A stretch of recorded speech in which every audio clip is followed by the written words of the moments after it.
guys, welcome back to my channel. So for today's video guys, I will share with you on how I cook my pork giniling with these 3 ingredients only. So I have here a hot oil already in a pan. So we're going to put the sliced onion and garlic and saute it well until golden brown before we add the ground pork.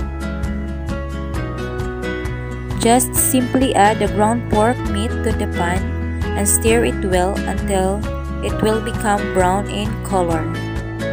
You know guys, I really love to cook this kind of menu because it is very easy and my kids love it.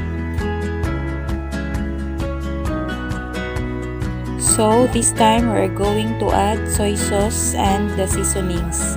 I only used 1 carrot and 2 potatoes in this menu guys. So we add these veggies and keep on stirring. We have to put this all together, the pork and the veggies, so that they will cook together at the same time. It's an optional guys if you want to add green peas or not. For me, I add green peas because I love to see these small circles and love to eat these green peas. So I add also 1 cup of water so that there will be enough soap to soften all of these, and let's simmer it for at least 10 minutes or until it well done.